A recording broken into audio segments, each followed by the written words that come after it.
राज एक छोटे से गांव में रहता था जो घने जंगलों से घिरा हुआ था। गांव के लोग अक्सर रात के समय अजीब आवाजें सुनने की बात करते थे, लेकिन राज कभी उनकी बातों पर ध्यान नहीं देता था। वह एक नास्तिक और निडर युवक था जो अंधविश्वासों में विश्वास नहीं करता था। एक रात जब राज अपने दोस्तों के साथ शहर से लौट रहा था, उसकी गाड़ी अचानक जंगल के बीचों बीच खराब हो गई। मोबाइल नेटवर्क न होने के कारण वे मदद के लिए किसी को कॉल नहीं कर पाए। दोस्तों ने सलाह दी कि वे गाड़ी छोड़कर पैदल ही गांव तक चले, लेकिन राज ने मना कर दिया। तुम लोग जाओ, मैं यहीं रुकता हूं, कल सुबह मैकेनिक को बुला लूंगा, राज ने कहा। दोस्तों ने उसे समझाने की कोशिश की। राज, ये जंगल सुरक्षित नहीं है, लोग कहते हैं कि यहां कुछ अजीब चीजें होती हैं। राज हंस पड़ा। अरे यार, तुम भी उन अंधविश्वासी लोगों की तरह बात करने लगे हो? जाओ, मैं ठीक हूं। अंततः दोस्तों ने उसे अकेले छोड़ दिया। रात गहराती गई और जंगल में सन्नाटा पसर गया। राज ने गाड़ी के अंदर ही सोने का फैसला किया। तभी अचानक उसे एक हल्की सी टप टप की आवाज सुनाई दी, जैसे कोई गाड़ी के बोनट पर बारिश की बूंदें गिरा रहा हो, लेकिन बाहर बारिश नहीं हो रही थी। राज ने खिड़की से बाहर झांका, लेकिन कुछ दिखाई नहीं दिया। वह फिर से लेट गया। तभी फिर वही आवाज, इस बार जोर से, टप टप टप। उसका दिल धड़कने लगा। उसने धीरे से गाड़ी का दरवाजा खोला और बाहर निकला। टॉर्च की रोशनी में उसने देखा कि गाड़ी के बोनट पर खून की बूंदें टपक रही थीं। वह ऊपर देखने के लिए मुड़ा और तभी उसकी सांसें रुक गई।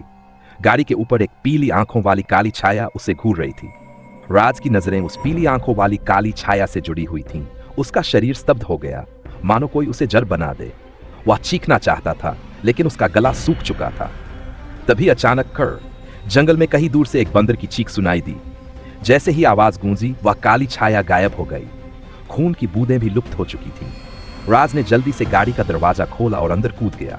उसने तुरंत इंजन स्टार्ट किया। इस बार गाड़ी चल पड़ी। वह जितनी तेजी से गाड़ी चला सकता था भागा। उसका दिल धक धक कर रहा था।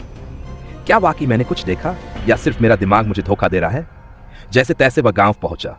उसके दोस्त उसके घर के बाहर खड़े थे, चिंतित। राज, तुम ठीक हो? उसके दोस्त नीरज ने पूछा। राज ने हाँफते हुए कहा, वहां जंगल में कुछ था। दोस्तों ने एक दूसरे की ओर देखा। नीरज ने धीरे से कहा, हमने तुम्हें मना किया था, वह जंगल शापित है। वहां एक साधु ने आत्महत्या कर ली थी। लोग कहते हैं कि उसकी आत्मा अब भी भटकती है। राज ने इनकार कर दिया, नहीं, ये सब बकवास है, शायद कोई जानवर था या। तभी उसकी नजर गाड़ी के शीशे पर पड़ी। उस पर खून से लिखा हुआ था, तुम मेरे हो। राज का खून सूख गया। राज ने कांपते हाथों से गाड़ी के शीशे पर लिखे खून के शब्दों को मिटाने की कोशिश की, लेकिन वे धुंधले होने के बजाय और गहरे होते गए, जैसे कोई अदृश्य हाथ उन्हें फिर से लिख रहा हो। यह नहीं हो सकता। राज के होठ कांप उठे। उसकी नजरें गाड़ी के पीछे लगे शीशे में अटक गई। वहां एक धुंधली सी आकृति खड़ी थी। उसकी पीली आंखें चमक रही थीं। भागो, राज चिल्लाया और तेजी से गाड़ी स्टार्ट की। गांव की ओर भागते हुए राज ने पीछे मुड़कर देखा। वह आकृति अब भी उनका पीछा कर रही थी, पेड़ों के बीच से छूलती हुई, बिना पैरों के हवा में तैरती। अचानक गाड़ी का इंजन फिर से बंद हो गया। बाहर घना कोहरा छा गया। रेडियो पर एक विचित्र सी फुफकार सुनाई दी और फिर एक कर्कश आवाज गूंजी, तुम मुझसे बचकर नहीं जा सकते। तभी गाड़ी की छत पर कोई भारी चीज गिरी। राज और नीरज ने डर से आंखें बंद कर ली। जब उन्होंने आंखें खोली तो सामने की विंड स्क्रीन पर खून से एक चेहरा बना हुआ था, मुस्कुराता हुआ, टेढ़ी मेरी आंखों वाला। हम मरने वाले हैं। नीरज रोने लगा, लेकिन राज ने हिम्मत नहीं हारी। उसने अचानक याद किया, उसकी दादी ने एक बार उसे एक ताबीज दिया था, जिसके बारे में कहा था कि यह बुरी आत्माओं से बचाता है। वह ताबीज उसकी जेब में था। उसने ताबीज निकाला और गाड़ी से बाहर की ओर उठा दिया। एक जोरदार चीख सुनाई दी और कोहरा छंटने लगा। कोहरा छंटते ही राज और नीरज ने सामने की सड़क देखी। गांव अब बस कुछ ही दूर था, लेकिन तभी वह पीली आंखों वाली आत्मा अचानक सड़क के बीच में प्रकट हुई। उसका मुंह असंभव कोण तक फैला हुआ था, जैसे किसी अदृश्य हाथ ने उसे खींचकर चौड़ा कर दिया हो। ताबीज मुझे नहीं रोक सकता। उसकी आवाज हवा में घुल गई।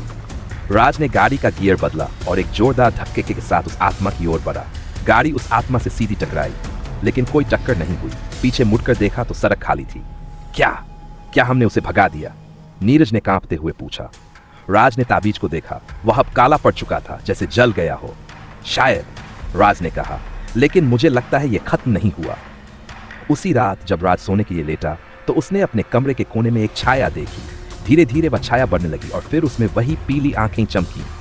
तभी दीवार पर खून से लिखा हुआ एक संदेश उभरा, मैं हमेशा तुम्हारे साथ हूं।